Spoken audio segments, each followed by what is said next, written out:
Everybody, it is Bill with Franklin Loan Center, and everybody's been talking about supply and demand, supply and demand. It's what's happening with real estate, right? And it's true. Supply and demand drives prices and everything.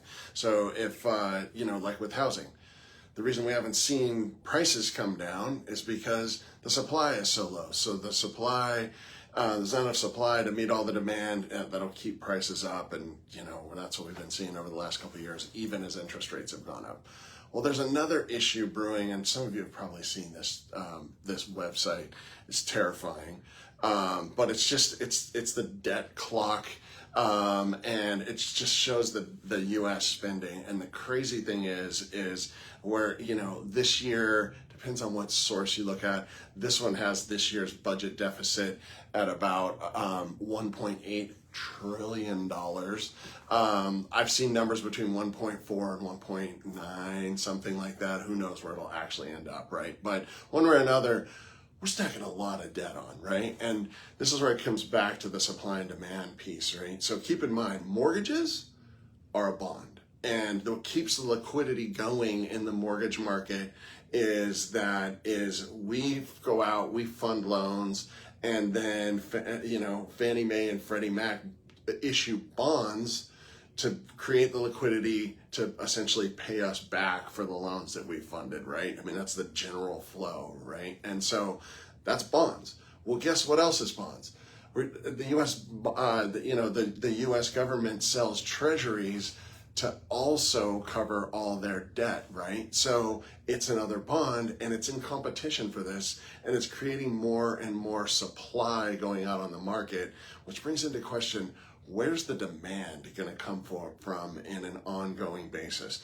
Another really important detail here, and I've seen this kind of, again, you see these numbers kind of fluctuate depending on, it's pretty hard to calculate a number in the trillions, I suppose. But I saw one number that said that just the interest on the current U.S. debt has now gone over the military spending. So all the money being spent on the military, which by the way is like the 5th largest line item in the entire U.S. budget, right? So I mean, we're talking, it's like a real issue, and it's like everything else, it's going to come down to supply and demand. So yes, we have inflation to worry about.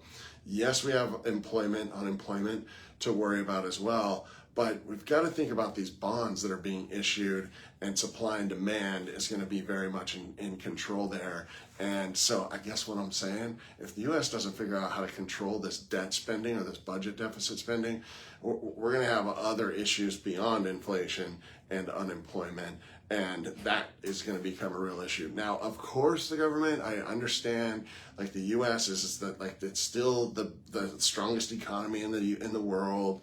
We're still the benchmark currency, all these different things.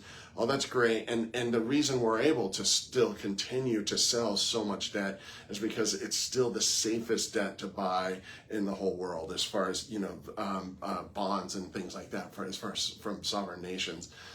But you can't ride that wave forever if you continue to just spend just without even thinking twice. So anyway, yes, supply and demand is always in control, and we better start thinking about it with regards to bonds, or we're going to run into all kinds of issues that we don't even want to think about for the mortgage business and housing and everything else. So not the most bright topic today, but it's definitely something to think about. I wish we all had more control over it on our own, but we'll do what we do. All right, thanks guys, that's it. I'll see you all next Wednesday.